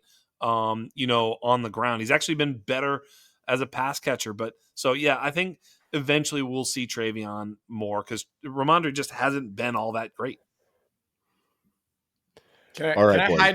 Can I hijack the show real quick, Trav? Sure. Fucking get it, girl. All right, so Travion. All right, this is one of those dudes that's been a little bit involved, but I think what was fun about this last weekend is we started to see a few of these rookies that we like sort of start to turn the corner in terms of opportunity. One of whom, Luther Burden, on Monday night, we saw him. He led the team in receiving yards. He had 4 receptions, I think, for 51 yards or something like that, but that wasn't good for the team lead in yards. So I think like it's kind of last call on Luther Burden. Another one of our favorites, Trey Harris. Right now, this is directly correlated to Quentin Johnston being out of the game, but there were some questions like Keandre Lambert-Smith ahead of Trey Harris on this depth chart. Didn't appear to be the case come Sunday. Harris got 5 targets. Harris got 4 receptions. It wasn't a ton of yardage, but it's comforting to know that he's sort of, probably positioned himself as the wide receiver 4. So, and they also said that they love his run blocking, which he sprung Kamani Vidal on a couple of runs. Yeah, that earns you playing time. So he afforded himself nicely. I agree. Jimmy Harbaugh loves that. The reason I bring this up is just I was thinking about it because we're talking about Travion Henderson, right? It's like this is a chance to buy.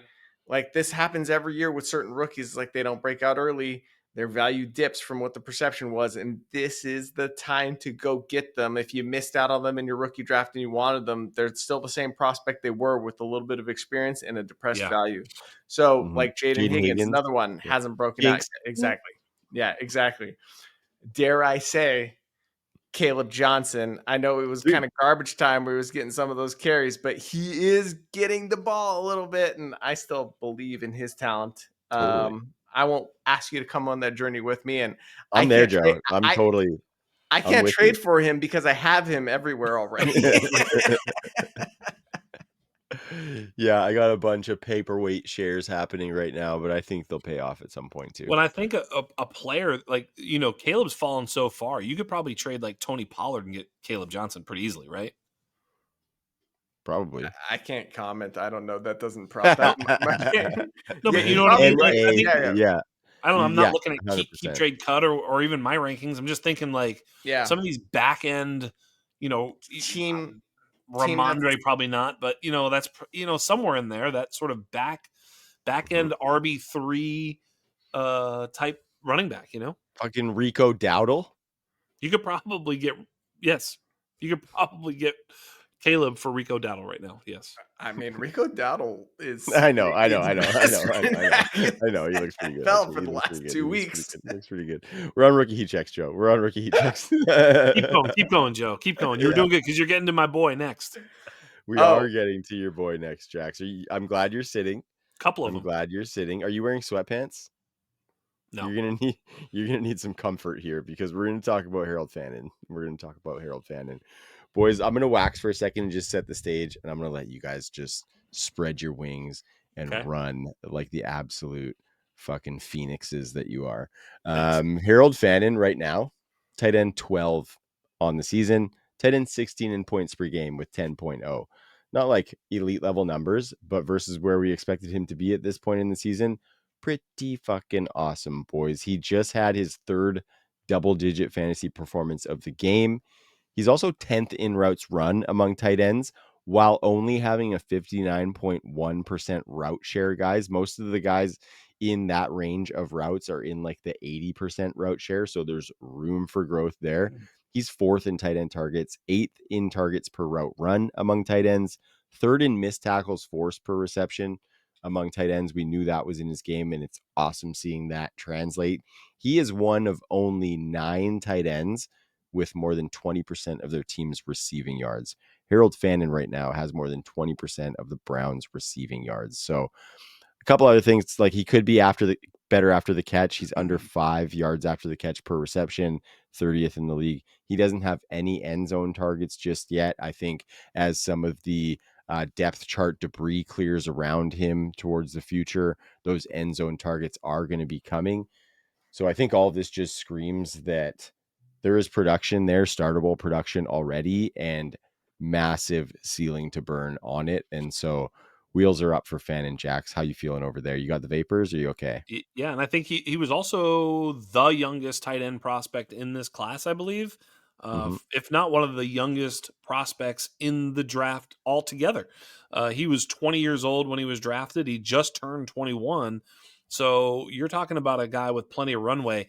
You're also talking about a team you guys sent. I don't remember who sent, if it was Wiz or whatever in the group chat, sent the 10 worst throws this weekend That was me. across the That was me. NFL, and they were all Dylan Gabriel. It was just kind of a It's funny so little bad. tweet.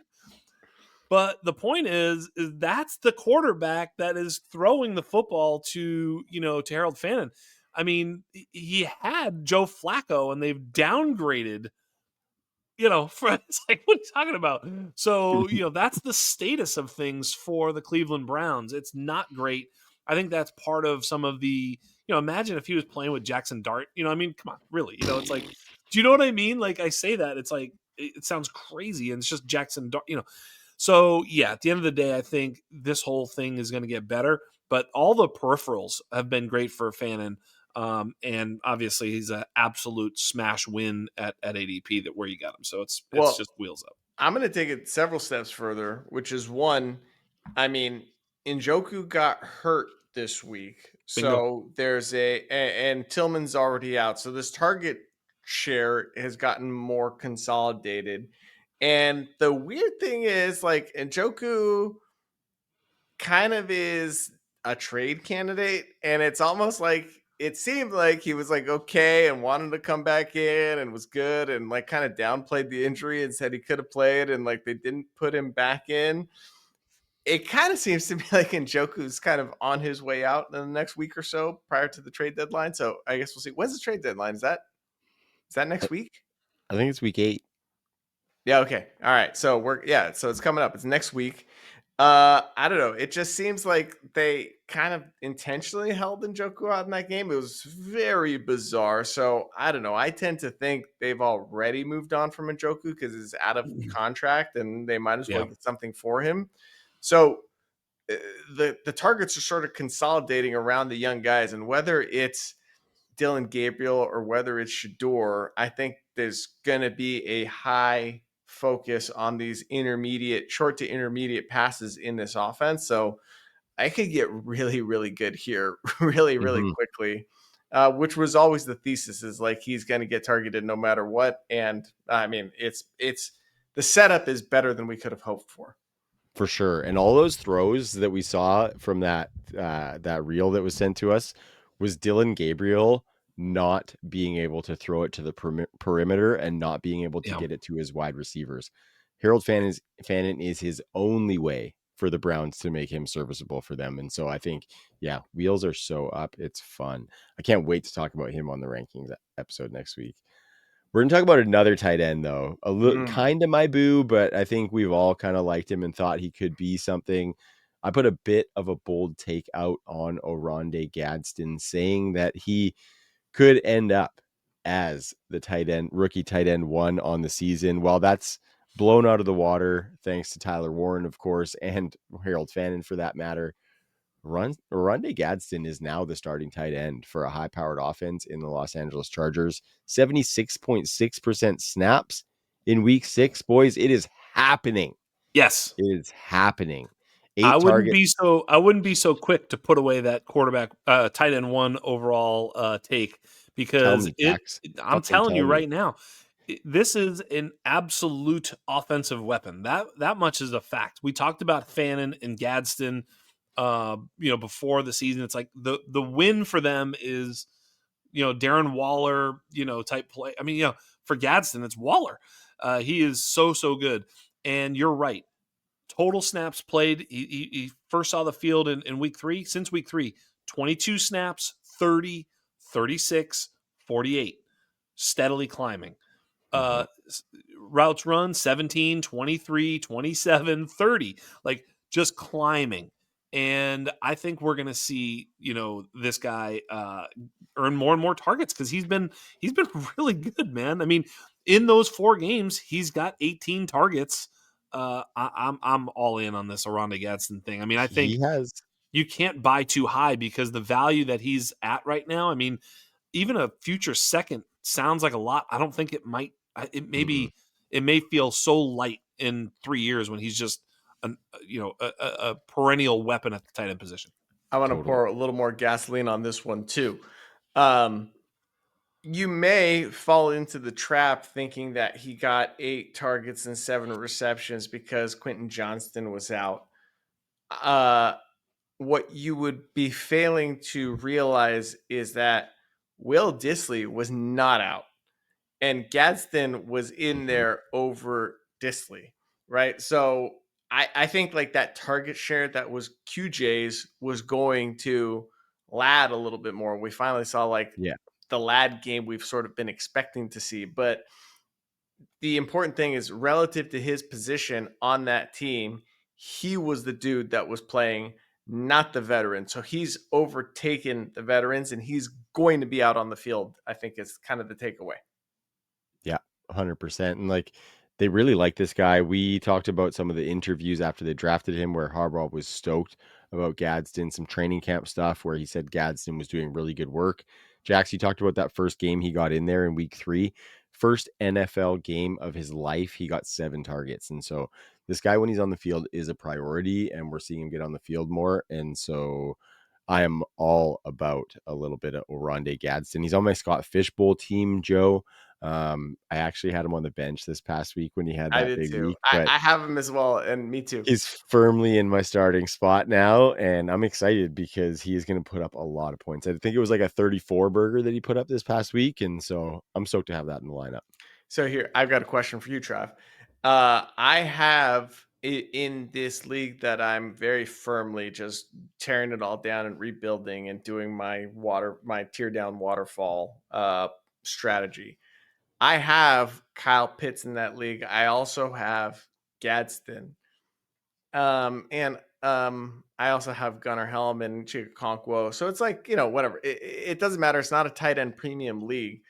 But I'm thinking like, sentiment on Kyle Pitts is higher now than it has been in Mm, years, right? mm. Should I be tearing down from Kyle Pitts?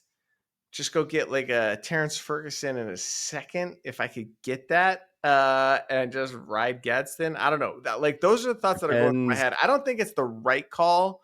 I'm not It could ready. be. I'm If not you're ready not to. contending, I think it might be the right call. If you can get like if it's not tight end premium, I think Terrence Ferguson in a second is a steep ask. You know what I Yeah, mean? If yeah. it's not a tight end premium. Um, I think Terrence Ferguson and a third is fine, but I think you have to weigh that versus what Kyle Pitts gives you this season, thinking that Oronde Gadsden could still see some inconsistency, right? And so if you think you can win games, I think Pitts is your guy. If you don't think you can win games, then I think retooling that tight end position and trading out of Pitts, it'll be fine for you. I think Gadsden just will put up some shit games, you know what I mean? And so Yeah. that you got to take those lumps. It's kind of what I'm expecting. I don't think I'm ready to do it just yet, but when we Mhm. get close to the trade deadline, if I see more bullish indicators from Gadsden and I don't know, I see Pitts' value has risen to the point where I can get meaningful draft capital for him. I think he's a candidate for sort of my tier down, and I'll just roll with Gadsden going into next year. Mhm. Yeah, great guy. And I was talking about those tight end. Well, I guess 2 tight end league I was talking about, but even in tight end premium, where you're trying to get that tight end back in a trade, maybe where you're acquiring bigger at a different position, Oronde Gadsden is an amazing little toss in as a guy to come back as a future tight end. So I dig it. Okay, boys, last guy of the night, last guy we're going to talk about. And this one might be more of an indictment on the Buccaneers wide receiver factory as a whole. But we had a Tez Johnson sighting in week 6, fellas. 11.5 fantasy points with that 45-yard touchdown. Still only had 3 targets, but he did have the highest snap share of any wide receiver on this team, with the big 3 in Evans, Godwin, and Igbuka being out. So what do we make of Tez? Like, this is clearly, to me, clearly just a stash and wait and hope that you can see him kind of grow into this depth chart a little bit more. I don't know if the sell is going to be necessarily worth the squeeze, boys. But Joe, what have you been thinking about Tez, and then kick it to Jax? I actually started Ted Johnson in 2 leagues this Oh, week. And nice. got the all-time bailout. I Hell will yeah. add, and that was desperation plays, but desperate times. I will add that it wasn't as many targets as we'd like to see. I think we can expect that to grow, not only because he made that play, but I mean, that catch he made was the catch of the week. I would say it was a phenomenal I don't know. I guess you could put Laporta's up there too, but it was like, Put him in the MVP bidding. yeah, I got him right into the MVP conversation, right? That one catch. So with Igbuka out, with Godwin out, and that the Godwin thing, speaking of ominous sounding injuries on the Bucks, right? Like that one, it's just they're calling it a fibula injury. What is that? How do we assess that one aside from it's still broke, right? Yeah, it's Like, broke. Poor son of a bitch. So Evans, probably coming back soon, probably going to be rushed back a little sooner, but with Igbuka out for probably multiple weeks, like somebody's got to occupy that space. I didn't know who Cameron Johnson was, which is kind of Same. embarrassing for us, right? But I was like, who is Cameron Johnson? I looked him up. Mhm. Did you guys Undrafted out. honest question, Didn't did you guys didn't know who know he who he was? was. Do No, you know did what not know who he he went was. to a school? He went to a school called Barton. Barton I didn't know College, that yeah. was a school. I didn't know that Mm-mm. was a school. So, like, literally knew nothing about this guy, had no idea he was on the team. He caught a touchdown too. I tend to think, Taz, I'm going to just go with the pedigree, Yeah. the higher draft capital, 7th round, whatever, 155-pound prospect. But we liked him in the model pre-draft. So I'm hoping it's Taz, but yeah, anyways. Well, it's probably going to be It's all Sterling. guesswork. Nobody knows how this is going to play out. It's all guesswork. All we know is Tez, when he got his opportunity, made a dope play and also had a dope side backflip springboard thing. He did. It's probably going to be Sterling Shepard when it comes right down to it, though, right? I mean, Yeah. that's how we're going to have to deal with it. Baker's But I buddy. mean, it's going to be like Cameron Johnson, Tez, and Sterling Shepard. That's your 3 wide receiver set. I mean, unless I'm missing something there, I should probably look. Is there anybody else that could come up and snake bite us here? I don't even think there's anybody else. I did not know who Cameron. Is it Cameron Johnson? Is that his name? I had no idea. Yes. None whatsoever. Cameron Johnson with a K, I believe. I had Yep. no clue who he was. Yep. Same. That's saying something. There was a similar player on Cleveland, I think. What was that guy? Laparian or whatever. I'd never heard of that guy. Yeah. Did you see that guy? That's He caught like wild. 2 balls. Yeah. No, I I didn't see No, that one, but that's wild when someone can stump us. I just feel like I'm just saying. It's I'm glad I looked incredible. at Like, everybody. I was gonna say my biggest takeaway here, boys, is that you should be putting out feelers for Jalen McMillan. Because I was just looking it up while you guys were talking and Jax was asking about other names.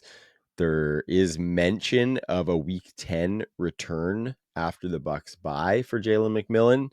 And I think the way that wide receivers produce on this team, the way that we've seen the war of attrition strike the wide receivers on this team, Jalen McMillan on all those IR spots on my rosters could be coming back as like Rashi Rice light for us this season, because I got some teams where Rashi is coming back to save the day this season as well. can't wait for And that. Jalen McMillan could have some decent production when he comes back, if he comes back healthy. I'm glad somebody said something smart on this subject, because you're absolutely right, Trav. We should definitely go try and buy some Jalen McMillan. Thank you. Hey, by the way, Yeah. his name was Gage Larvadane. That's real. Right on. Oh, I Gage do know who you're talking about. I Larvadane. did see I did see Good this for guy. him. Yeah. I was like, how do you guys do this? I feel like I know 200 deep wide receivers. I look at depth charts. I do it all. Never heard of Gage Larvadane. Larvadane? Like, what are we talking about? This is Yeah. crazy. Unbelievable. This is like he's like the British Brooks of wide receivers. Yeah. Yes. Yeah, I saw that. I saw Close- that name when I was looking at some rushing data today too, and I Yeah. was like, "Who the fuck the- is that?" The Colson Yankoff of Yankoff. wide You remember receivers. Yankoff. Oh man! All right, boys. Hell of a way to Well, end the show on Yankoff. I think we're gonna go ahead and yank this show off and ride it out. Solid conversation though, boys. We had some kind of team assessment alpha at the top, some rookie heat check alpha towards the bottom. Talked a little bit of Drake May. I think a nice little episode in the books. Of course, any of our listeners who are listening, go subscribe to that YouTube channel. Leave us a comment. Let us know what you thought. We love the community and seeing kind of people built around the show. Let us know that you're watching. Let us know what you think, and we'd love to chat with you. Also on your favorite audio platforms, check us out at The Undroppables on social media. Our personal social medias are going to be in that episode description right there. But for Jax Falcone, for Joe Quavius Kuvatakis, I am Trav, and we will see you next week. Peace.